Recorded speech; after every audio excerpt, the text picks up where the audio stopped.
किसी को माफ़ करके भी देखिए। आपने जिन्हें माफ़ किया है वे आपके ऋणी हो जाएंगे और आप उनकी नज़रों में बेहद ऊंचे मकाम पर पहुंच जाएंगे। Hello, welcome back. आप सभी का हमारे यूट्यूब चैनल पे एक बार फिर स्वागत है। आपने किसी को माफ़ किया है?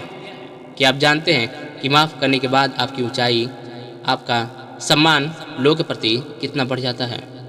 अगर नहीं, चलिए बात करते हैं। एक बार एक नामी उद्योगपति ने यूनिवर्सिटी के एक बड़े समारोह में छात्रों और छात्राओं के बीच जब अपनी आप बीती सुनाई तो वहां बैठे सभी लोगों की आंखों में आंसू टपक पड़े। कहानी कुछ इस तरह थी कि एक कक्षा में बहुत से छात्र थे। अचानक एक छात्र उठा और उसने घबराते हुए प्रोफेसर से कहा कि उसके पिता ने इस बार उसके जन्मदिन पर उसे बहुत कीमती घड़ी गिफ्ट दी है, लेकिन वह थोड़ी देर पहले ही किसी ने चुरा ली है। इस पर प्रोफेसर ने कहा कि बहुत देर से कोई भी छात्र न तो कक्षा से बाहर आया और न ही कोई भीतर आया। इसका मतलब कि जिसने भी घड़ी उठाई है वह इसी कक्षा में मौजूद है। इसके बाद प्रोफेसर ने सभी को अपनी आंखों पर पट्टी बांधने और एक लाइन में खड़े होने को कहा। प्रोफेसर ने एक एक करके सभी जेब पर हाथ लगाना शुरू किया। कुछ ही देर में एक लड़के के जेब से वह घड़ी मिली। प्रोफेसर ने चुपचाप वह घड़ी निकाली और उसके मालिक को मुस्कुराते हुए दे दी। प्रोफेसर ने किसी से कुछ कहा नहीं। सबकी आंखों पर पट्टी बंधी होने की वजह से किसी को कुछ पता भी नहीं चला कि घड़ी किसने चुराई थी। अगले 2-3 दिन तक घड़ी चुराने वाला लड़का मन ही मन घबराता रहा कि उसका राज खुल ना जाए, लेकिन किसी को मालूम नहीं हुआ। कुछ महीनों में वे सभी छात्र छात्राएं पढ़ाई खत्म करके कॉलेज से निकल गए। बहुत साल बाद कॉलेज में पुराने छात्रों का रियूनियन का कार्यक्रम था। वह छात्र जिसने चोरी की थी अब वह एक उद्योगपति बन चुका था। अब अपने प्रोफेसर के पास गए तो उसकी आंखों से टप टप आंसू गिरने लगे। उसने प्रोफेसर से कहा कि मेरे जीवन पर आपका बहुत बड़ा कर्ज है। यदि आज मैं जिंदा हूँ तो केवल आपकी वजह से। प्रोफेसर थोड़े हैरान हुए और कुछ समझ नहीं पाए। ऐसा कहने का कारण पूछा।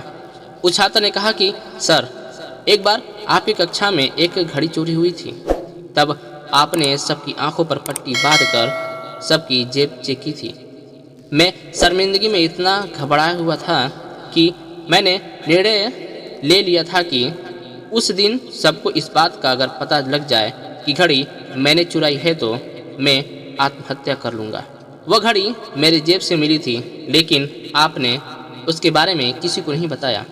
आपने तो मुझे माफ़ कर दिया था और उस दिन आपने मेरी इज्जत भी रख ली थी।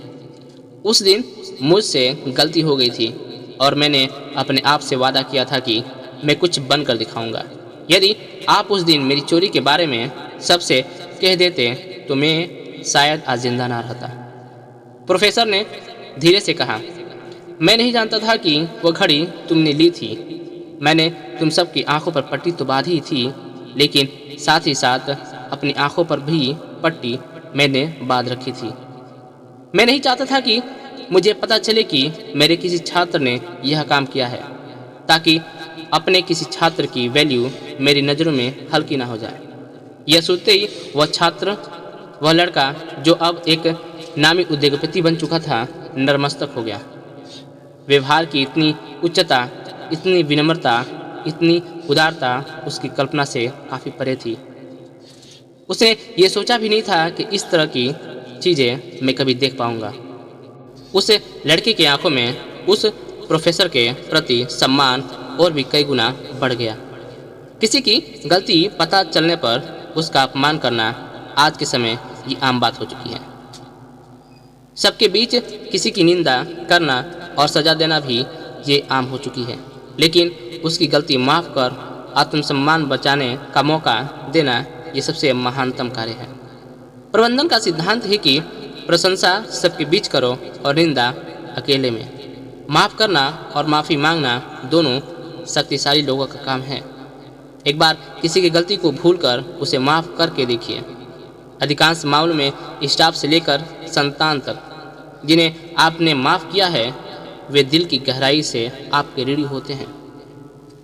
और आप उनकी नज़र में काफ़ी ऊंचे बुलंदी पर स्थान ग्रहण करते हैं। अगर आपने भी किसी को अब तक माफ़ नहीं किया है तो प्लीज़ इस सम्मान से परिपूर्ण होने का स्वयं पर एक मौका दें।